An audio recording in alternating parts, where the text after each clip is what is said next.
Hello student, now we are going to understand this question. XeF4 reacts violently with water to give XeO3 and other products. XeF4 is expected to be, हमारे option है oxidising, reducing, disproportionation and strongly basic. तो हमको बताना है कि XeF4 का यहाँ पर क्या हुआ है। So let's start. तो हमने यहाँ पर रिएक्शन लिखते हैं, आके यहाँ पर रिएक्शन क्या हुई है। देखिए, वी हैव दिस XeF4 और वाटर के संग यहाँ पर रिएक्ट कर रहा है वायलेंटली, और आपको दे रखा है कि XeO3 बना रहा है और अदर प्रोडक्ट। तो देखते हैं और क्या क्या बनता है। देखिए, इस सेक्शन में आपके पास यहाँ पर बनता है Xe भी बनता है सिंपल, और हमारे पास इस सेक्शन में HF भी बनता है, और हमारे पास इस सेक्शन में O2 भी बनता है।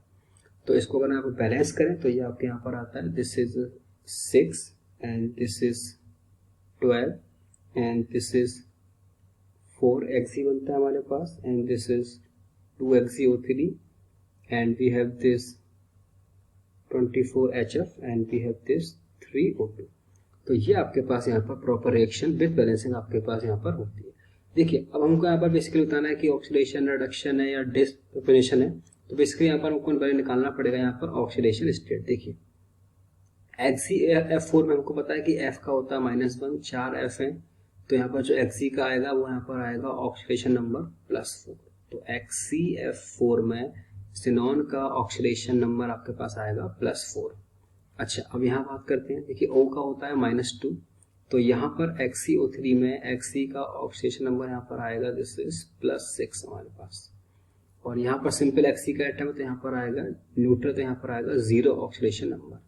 तो अगर हम यहाँ पर देखें तो देखिए, XeF4 क्या है, +4 का था, और इसका ऑक्सीडेशन नंबर +4 से देखिए यहाँ पर +6 हो रहा है, तो ये ऑक्सीडेशन नंबर बढ़ रहा है। तो यहाँ पर क्या हो रहा है, ऑक्सीडेशन नंबर इंक्रीज, तो यहाँ पर हो रहा है ऑक्सीडेशन।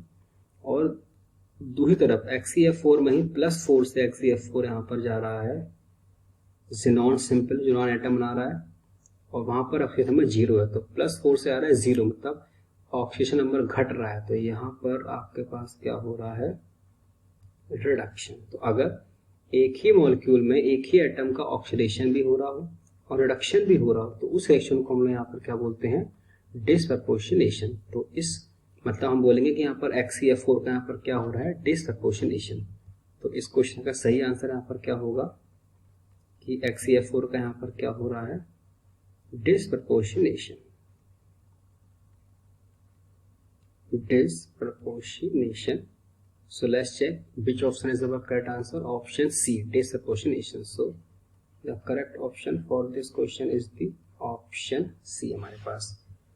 तो इस क्वेश्चन को दे रखा था कि XeF4 पानी के संग रिएक्ट करता है वो वायलेंटली और बनाता है XeO3, तो XeF4 is expected to be. तो देखिए, ये आपके पास यहाँ पर प्रॉपर रिएक्शन है। यहाँ पर XeF4 में ज़ीनॉन का ऑक्सीडेशन नंबर +4 है, कंपाउंड बनाता है XeO3 एंड Xe, तो यहाँ पर +6 हो गया XeO3 में, और Xe में 0 है। तो ऑक्सीडेशन भी इसका हो रहा है, रिडक्शन भी हो रहा है। तो अगर किसी कंपाउंड में का एक ही रिएक्शन में ऑक्सीडेशन भी हो रहा है और रिडक्शन भी हो रहा है, तो उसको हम बोलते हैं कि उसका हो रहा है डिसप्रपोर्शनेशन।